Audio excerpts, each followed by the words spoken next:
Kabar kaburnya selebgram Rachel Fenya dari karantina di Wisma Atlet Pademangan, Jakarta Utara berhembus kencang sepekan terakhir. Rachel disebut-sebut kabur saat baru menjalani 3 hari karantina setelah tiba dari Amerika. Tak tanggung-tanggung, disebut pula Rachel kabur dengan bantuan seorang oknum TNI.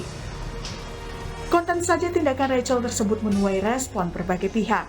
Dokter sekaligus influencer Tirta Mandira Hudi meminta investigasi dilakukan terhadap kasus kaburnya selebgram Rachel Fenya saat karantina. Menurutnya, tindakan tegas harus dilakukan karena bisa menjadi contoh yang buruk bagi pelaku perjalanan dari luar negeri. Oknum-oknum seperti ini harus ditindak, karena kalau oknum ini nggak ditindak, nggak ada sanksi tegas, maka akan ada warga-warga lain yang terbujuk dengan oknum ini untuk memanfaatkan situasi dan shortcut dengan cara seperti itu. Nah, terjadilah selebgram si Rachel Fenya ini. Awal mulai kalau kasus ini cuma ngedok doang, minta maaf, ujung-ujungnya jadi duta prokes lagi, ya nggak akan kebuka sindikatnya seperti apa. Senada dengan itu, epidemiolog dari Universitas Indonesia, Iwan Aryawan, juga menyayangkan tindakan selebgram tersebut. Menurutnya, apa yang dilakukan Rachel sangat membahayakan orang di sekitarnya. Itu merupakan tindakan yang tidak bertanggung jawab dan berisiko untuk menularkan COVID-19 kepada masyarakat sekitarnya.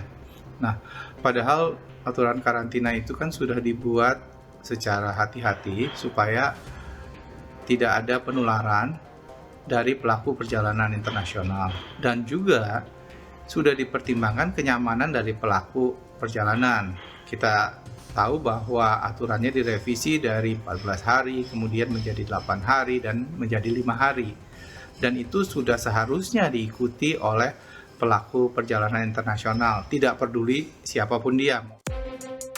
Sementara itu, Satgas COVID-19 memastikan tindakan Rachel akan menuai sanksi hukum sesuai dengan aturan yang berlaku. Satgas juga meminta masyarakat yang melakukan perjalanan internasional untuk patuh terhadap protokol kesehatan. Terkait dengan kasus WNI yang meninggalkan masa karantina di Wisma Atlet sebelum waktunya, maka pemerintah memastikan bahwa proses hukum sedang berjalan. Satgas menjunjung tinggi penerapan aturan yang berlaku dan menegakkan kedisiplinan untuk melindungi keselamatan masyarakat. Kepada seluruh pelaku perjalanan internasional, kami minta untuk menaati peraturan yang telah ditetapkan dan jangan melanggar karena akan dikenakan sanksi yang tegas. Aturan ini maksud adalah pasal 14 Undang-Undang Nomor 4 Tahun 1984 tentang wabah penyakit menular, di mana sanksi yang dikenakan adalah pidana penjara maksimal 1 tahun dan atau denda maksimal 1 juta rupiah. Tak hanya itu, ada pula aturan dalam pasal 93 Undang-Undang Kekarantinaan Kesehatan yang dapat menjatuhkan sanksi pidana penjara maksimal 1 tahun dan atau denda maksimal 100 juta rupiah. Tak hanya Rachel, oknum TNI berinisial FS yang diduga membantunya kabur dari Wisma Atlet kini juga terancam sanksi. Saat ini, oknum TNI tersebut telah dinonaktifkan dari tugasnya sebagai Satgas COVID-19. Sudah dinonaktifkan, artinya sudah dinonaktifkan. Ya, dari kemarin setelah Panglima acara di mana Mabrigaf di Serpong, yang bersangkutan sudah dinonaktifkan untuk dikembalikan ke satuan. Pak, jika terbukti bersalah, Pak, sanksi terberat atau sanksi apa sih yang akan diberikan? Nanti itu untuk sanksi itu kan hasil penyidikan dari polisi militer. Siapa, apa, dan bagaimana ini masih dalam pemeriksaan staf intel. Namun dari awal ini sudah dipertanyakan, kemudian yang bersangkutan juga sedikitnya tidak menerima imbalan. Meski namanya ramai diperbincangkan, namun hingga kini belum ada pernyataan apapun dari Rachel Fenya. Dalam akun Instagram miliknya, Rachel hanya menuliskan permintaan maaf, namun lagi-lagi tidak ada pengakuan darinya terkait dugaan kabur dari karantina di Wisma Atlet. Tim Liputan, Kompas TV.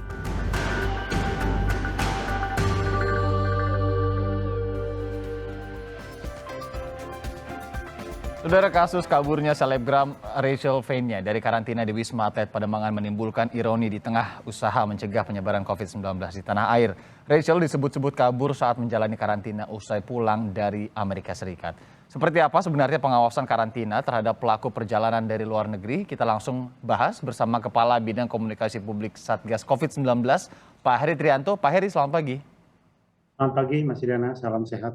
Salam sehat Pak Heri, dan juga bergabung bersama kita Pak Heri dan juga saudara ada Wakil Ketua Komisi 9 DPR RI Melki Lakalena. Pak Melki, pagi. Selamat pagi Mas Heri, selamat pagi Mas Rian. Selamat pagi. Pagi Pak Melki. Pak Melki, atau saya ke Pak Heri dulu deh. Pak Heri, sebenarnya kalau untuk prosedur kemudian juga pengawasan ini di Bandara Soekarno-Hatta atau bandara lainnya sebelum nantinya dikarantina untuk pelaku perjalanan pulang dari luar negeri ke Indonesia akan seperti apa sih? Mungkin bisa diulas sedikit. Iya, sejak tahun lalu sebenarnya dibuat tim gabungan ya untuk semacam satgas di pintu-pintu kedatangan yang melibatkan TNI, kemudian juga Balai Karantina Kesehatan untuk memastikan bahwa prosedur masuknya pelaku perjalanan internasional ke Indonesia itu melalui sebuah prosedur yang cukup ketat dan syarat-syarat yang sudah ditentukan dalam surat edaran Kasatgas tentang pelaku perjalanan internasional. Ini dimaksudkan semata-mata untuk memastikan tidak ada transmisi virus baru dan varian baru dari luar. Itu yang terjadi, dan begitu sampai pun di bandara, mereka diperiksa harus menjalani swab PCR, dari swab PCR baru kemudian ke hotel karantina, menunggu di waktu yang ditentukan ya. Ada 8 hari waktu itu sebelum direvisi pertanggal 14 menjadi 5 hari. Kemudian ketika keluar mereka wajib melakukan tes PCR ulang untuk memastikan negatif baru bisa melanjutkan perjalanan. Seperti itu. Jadi baru setelah, maaf Pak Heri saya potong. Jadi kan yang terbaru adalah 5 kali 24 jam gitu ya.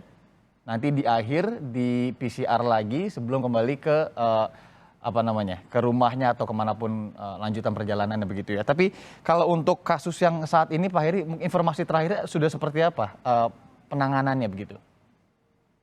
Iya, dari Satgas juga mengikuti karena ini sudah menjadi pembicaraan publik. Rasanya para pemerintah atau pemangku kepentingan yang terkait sudah melakukan hal-hal yang diperlukan dan sekarang sedang diproses hukum. Rasanya kita akan ikuti saja bagaimana proses ini berjalan sambil kemudian kami terus melakukan evaluasi mana hal-hal yang masih menjadi celah bagi para pelaku perjalanan dan juga kemudian memastikan integritas para penjaga ya yang diberi tugas untuk mengamankan atau mengawasi proses karantina ini sampai kemudian mereka selesai dan dinyatakan negatif dan keluar dari karantina, seperti itu. Karena kalau yang Pak Heri sampaikan tadi ada tim gabungan di sana, ada TNI, Polri. Dari TNI sendiri, Kapendam Jaya ya kemarin juga sudah menyatakan ada dugaan keikutsertaan begitu ya, salah satu prajurit TNI dugaannya. Kemudian juga kalau dari polisi sudah jelas juga akan memanggil untuk diperiksa sebagai saksi dulu beberapa orang, tidak hanya Rachel V-nya. Tapi kalau dari tim Satgas sendiri, titik mana sih Pak yang sebenarnya sejauh ini sudah dilihat dan harus dievaluasi dan diperbaiki? Ya, titik karantina ini memang harus kita evaluasi dan selama ini kita Satgas bekerja sama dengan sejumlah hotel yang memenuhi syarat ya, kemudian juga tersedia pengawasan yang cukup, itu yang kami lakukan. Tapi memang namanya di karantina itu ada ketidaknyamanan di situ. Ada komplain juga dari para pelaku perjalanan karena bagaimanapun mereka harus di kamar selama 5 hari dan situasi kamar itu berbeda-beda antar hotel. Jadi ini yang kemudian diperbaiki, misalnya dari sisi ventilasi di hotel biasanya mereka merasa pengap kayak gitu ya. Biasanya kita akan coba untuk membuat itu lebih nyaman sehingga masyarakat atau mereka yang menjalani karantina itu bisa menyelesaikannya dengan baik gitu. Dari sisi celahnya ya tadi regulasinya sudah cukup ketat, sudah tersedia dan terus diperbaiki.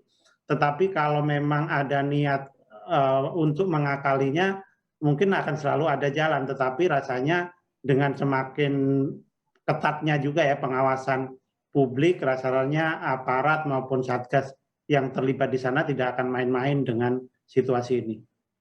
Tentu kita harapkan Pak Heri. Pak Melki, melihat kasus ini seperti apa? Karena kalau dari prosedur tentu tadi Pak Heri juga sudah bilang pengawasannya ketat, ada tim gabungan di sana. Kemudian juga kita agak flashback dikit, ingat juga waktu itu kasus warga negara India ya, yang sempat lolos karena beberapa hal juga begitu. Selama ada niat untuk mencari celah, kalau kata Pak Heri tadi ada saja celahnya. Anda melihatnya seperti apa Pak Melki? Apa yang harus diperbaiki?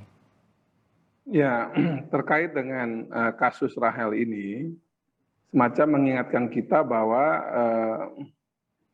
salah satu yang harus kita tetap jaga dalam penanganan pandemi COVID-19 adalah kedisiplinan dalam melaksanakan berbagai aturan yang sudah kita putuskan dan kita sepakati. Memang harus diakui bahwa secara umum kalau kita lihat penanganan pandemi ini, ketika kondisinya makin membaik, kita relatif dan agak lengah. Nah, kejadian Rahel ini penting untuk kita tetap menjaga kewaspadaan, termasuk dalam hal ini bagaimana mengkarantina ya para pelaku perjalanan internasional agar tidak ada toleransi terhadap hal-hal semacam ini. Harus diakui bahwa memang kita itu kalau saya lihat secara umum itu ada dua hal yang sering terjadi dalam melakukan penanganan terhadap pelaku perjalanan internasional. Pertama itu memang berlaku umum yang seperti yang sudah tadi disampaikan oleh Mas Heri adalah prosedurnya itu sebenarnya ketat itu dan bisa diperlonggar itu terkait dengan situasi dinamika penyebaran COVID dunia termasuk juga strain yang berkembang di dunia ya. Kita ingat betul sebelum masuknya Delta itu relatif kita agak longgar sebenarnya. Tapi ketika Delta masuk kita perketat lagi melalui tekanan publik yang kuat, kemudian akhirnya muncullah SK Menkumham waktu itu yang sangat tegas membatasi jenis ataupun orang siapa saja yang bisa masuk dalam penanganan tertentu, mana yang lebih ketat lagi akan diberlakukan. Nah, tapi dalam perjalanan kita sama-sama lihat bahwa ketika mulai menurun situasi saat ini, pengendalian pandemi makin bagus ya, angka positif makin turun, kesembuhan makin tinggi, hampir kosong semua nih kalau kita lihat ya, semua tempat di tanah air ya, rumah sakit maupun isolasi mandirinya, itu kita agak lengah gitu ya. Nah, padahal ini belum selesai, ini belum berakhir dan tentu melalui situasi yang kita lihat dalam pengalaman Rahel ini, kita harus makin mempertegas bahwa disiplin terhadap berbagai prosedur yang sudah kita sepakati itu tidak boleh pernah kita lengah. Dan kami di DPR RI memang Komisi 9 itu selalu mengingatkan bahwa pintu masuk kita itu kan yang jaga sebenarnya orang-orangnya atau institusinya sangat jelas di situ. Pertama tentu adalah di situ ada Satgas yang ada di bandara. Di situ terdiri dari ada KKP Pelabuhan Udara. Ada teman-teman TNI Polri yang ada di bandara, ada BNPB juga di situ, dan ada berbagai institusi lembaga lain. Tinggal nantinya kalau memang ada ulah oknum seperti kemarin, ya oknumnya saja yang kemudian diambil, diberikan sanksi. Tapi prosedur baku kita jangan pernah kita kompromi. Jadi sebenarnya di luar kasus Rahel ini saya tahu teman-teman sudah bekerja sangat keras, tapi juga memang ada beberapa hal yang harus kita akui juga ada pengecualian, misalnya kelompok kategori tertentu ya diplomat dan seterusnya itu biasanya mereka akan diberikan semacam penanganan tersendiri. Nah ini yang tinggal kita atur baik sehingga jangan sampai kejadian Rahel ini menjadi terulang kembali. Itu dia Pak Melki, sebenarnya kan sudah 2 tahun ini begitu ya kerja keras dari semua tim, apalagi tim gabungan juga di bandara, di pintu masuk begitu ya, mengawasi mereka-mereka yang pulang dari luar negeri baik WNI ataupun warga negara asing. Begini, karena yang ditakutkan adalah dengan adanya kasus ini bukan hanya kemudian ada celah untuk penyebaran lebih lanjutnya COVID-19, tapi juga bagaimana kemudian nanti dianggap bahwa pemerintah ini kurang ketat begitu untuk menjaganya. Padahal selama ini sudah kerja keras. Tanggapan singkat Anda sebelum break, Pak Melki? Nah, kalau saya memberikan usulan begini ya, terkait hal tersebut, kita berlakukan ini jangan sebagai sebuah peristiwa yang sangat luar biasa ya. Pokoknya siapa saja orang yang melanggar, sanksi. Baik itu Rahel dan saya kira TNI kemarin sudah sangat cepat melakukan proses penindakan dengan oknumnya. Tapi ini juga berlaku bagi semua institusi di negeri ini. Jadi para pejabat ataupun para figur publik ya, kami-kami yang di DPR RI, para menteri, dirjen misalnya, teman-teman yang di kementerian lembaga lain seperti Mas Heri dan teman-teman di BNPB dan semua lembaga ya, termasuk juga para public figure seperti artis dan sebagainya, selebgram dan sebagainya ini. Harusnya memang kita mempunyai tanggung jawab lebih karena kalau kita benar itu yang ikut kita juga banyak. Itu ya, karena influencer tadi ya bisa menginfluence orang dengan banyak begitu ya Pak Melki ya? Betul. Apalagi kan saya tahu mereka ini kan rombongan besar ya. Oke, rombongan oke. besar dari Ya. Amerika, yang lainnya patuh dan ikuti protokol kesehatan yang laku perjalanan. Nah, cuma si Rahel ini yang tiba-tiba kabur. Nah, itu juga ya kita masih beruntung karena sebagian besar yang dari Amerika itu kemarin mereka ikut protokol kesehatan. Jadi kita bisa lihat contoh mereka kan ikut prokes. Ya. Nah, cuma bagi Rahel ini saya kira masih ada sanksi sehingga ini menjadi efek jerah dan pengalaman bagi para public figure lain ya. Oke, Yang Pak Melki. Tidak ada toleransi kepada siapapun, kemudian juga akan ada sanksi tentunya. Sanksinya seperti apa, evaluasi dari DPR, kemudian Satgas ke depannya seperti apa, kita akan bahas. Pak Melki dan Pak Heri, dan juga saudara jangan kemana-mana, tetap di Sapa Indonesia Akhir Pekan. Anda masih bersama kami di Sapa Indonesia Akhir Pekan. Saudara, masih bersama kita, ada Kepala Bidang Komunikasi Publik Satgas COVID-19, Pak Heri Trianto. Kemudian juga ada Wakil Ketua Komisi 9 DPR RI, Pak Melki Lakalena, yang informasinya sedikit lagi ini akan boarding ke pesawat. Jadi saya langsung ke Pak Melki saja. Pak Melki, usulan DPR ke pemerintah, kemudian ke Satgas, dan terutama institusi yang terlibat di tim gabungan pengawasan di Bandara Soekarno-Hatta dan yang lainnya, apa yang harus diperketat? Apalagi kita ketahui turis asing sebentar lagi akan dibuka pintunya untuk masuk ke Indonesia. Ya, pertama Mas Rian, kami mendorong agar pemerintah melalui KPCPEN ya, Komite Penanggulangan COVID dan juga Satgas tentunya, itu betul-betul tidak ada kompromi terhadap apa yang sudah menjadi keputusan dalam hal menjalankan berbagai protokol kesehatan, termasuk dalam hal memperlakukan pelaku perjalanan internasional. Memang harus diakui bahwa umumnya yang bergerak dari luar negeri itu adalah banyak sekali VIP ataupun banyak sekali para public figure. Nah, tapi agar ini berlaku adil bagi semua, kita betul-betul memperlakukan sama sesuai dengan apa yang sudah menjadi aturannya, dan apabila ada oknum atau orang-orang tertentu yang memang secara nyata-nyata ketahuan melanggar, itu tidak usah kita langsung menjadi polemik. Saya kira langsung diberikan sanksi sesuai aturannya. Jelas sekali saya kira. Di aturan kita itu sanksi terhadap ya para pelanggar itu sebenarnya sudah juga dilakukan dalam berbagai peraturan untuk khusus COVID maupun juga sebenarnya berbagai aturan lain yang kita miliki. Yang kedua, tentu kami mendorong agar ya dalam menjalankan ini semua, seluruh pihak yang ada di bandara itu betul-betul dalam satu payung gerakan komando, sehingga tidak ada yang bergerak sendiri-sendiri. Setahu saya, Satgas yang ditangani dan menjadi domainnya dari BNPB itu sudah bergerak sangat baik di lapangan, mengkoordinasikan seluruh pihak di bandara ya, KKP ya, kantor kesehatan, kemudian imigrasi dan seterusnya di lapangan. Nah, cuma memang seperti tadi disampaikan oleh Mas Heri itu benar. Terkadang itu kalau sudah ada niat dari oknum-oknum tertentu itu selalu aja akan dicari caranya. Dan untuk itulah memang bagi semua petugas yang dikirim dalam Satgas tersebut itu juga harus diberlakukan juga pola yang lebih ketat lagi. Mereka juga harus betul-betul disiplin dan tidak boleh ada toleransi apapun. Perlu ada pemberatan hukuman, Pak, mungkin? Sanksi? Kalau pemberatan hukuman saya kira nggak usah dilakukan. Cukup yang kita yang ada aja mungkin, Mas. Jadi yang ada saja kita lakukan, kemudian tidak ada kompromi. Nah, yang ada saja kadang-kadang kita masih sering toleransi lagi tuh. Masih sering kita berkata ada ini pejabat, ini public figure, ini pengusaha misalnya. Kita sering kali memberikan semacam toleransi. Nah, sekarang ini menurut kami jalankan saja yang sudah menjadi keputusan, sehingga nantinya kita bisa mencegah masuknya berbagai macam kemungkinan varian baru yang juga hari ini harus kita waspadai di luar Delta dan juga yang ada di berbagai negara di Amerika Latin atau mungkin Afrika, Eropa dan sebagainya. Baik, terima kasih Pak Melki Lakalena, Wakil Ketua Komisi 9 DPR RI telah berbagi informasi. Saya lanjutkan ke Pak Heri. Terima kasih. Pak Heri, tidak ada toleransi baik kepada siapapun begitu ya yang pulang perjalanan dari luar negeri kalau ke Indonesia. Tadi kalau kata Pak Melki, kalau untuk kasus yang terbaru ini Pak, kalau menurut undang-undang sanksinya akan seperti apa sih Pak? Dan kemudian imbauan bagi tim pengawas, tim gabungan di bandara, kemudian untuk masyarakat seperti apa Pak Heri dari Satgas? Ya, sanksi terhadap pelanggaran protokol kesehatan ini dalam hal penanganan wabah ini kan sudah jelas dalam undang-undangnya, bisa dipenjara hingga 1 tahun dan denda. Dan sejauh ini kita ada beberapa jurisprudensi yang sudah berjalan terhadap pelanggaran ini, rasanya itu bisa menjadi acuan.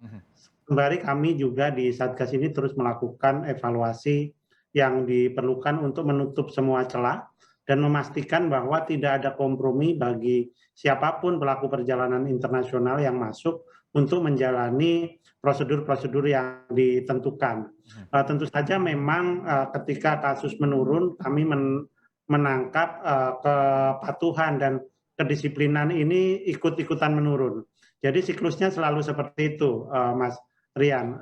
Tetapi padahal kita semua tahu ini bukan saatnya untuk euforia atau kemudian mengabaikan standar-standar kesehatan yang memang sudah terbukti dalam mencegah penularan dengan langkah-langkah yang tidak diperlukan atau kira-kira mau enaknya sendiri gitu ya, atau mau mengikuti kemauannya sendiri, padahal dia juga tahu bahwa risiko jika dia tertular dan menularkan itu sangat besar. Jadi harus dipastikan mereka yang masuk ini negatif, kemudian memang baru melanjutkan aktivitasnya. Ini sudah berlaku rasanya 2 tahun, hampir 2 tahun kita dengan COVID-19, membuat kita semua semakin belajar dan selalu terbuka untuk melakukan evaluasi baik di Satgas, tim gabungan, dan tentu saja buat masyarakat secara umum untuk menjalankan prosedur maupun regulasi yang semata-mata dilakukan untuk mencegah terjadinya transmisi virus COVID-19 ini. Baik, tentunya tadi ya yang harus digarisbawahi juga tidak ada kompromi ke depannya bagi siapapun pelaku perjalanan yang pulang dari luar negeri ke Indonesia, dan memang yang tadi Pak Heri sampaikan juga ya, ada sebuah pola kalau kasus menurun, disiplinan juga menurun. Ini yang kemudian juga kita harapkan dapat ditemukan segera solusinya dari tim Satgas. Salah satunya, terima kasih Pak Heri Trianto, Kepala Bidang Komunikasi Publik Satgas COVID-19, pagi ini sudah berbagi bersama Sapa Indonesia Akhir Pekan. Salam sehat selalu Pak. Salam sehat, terima kasih.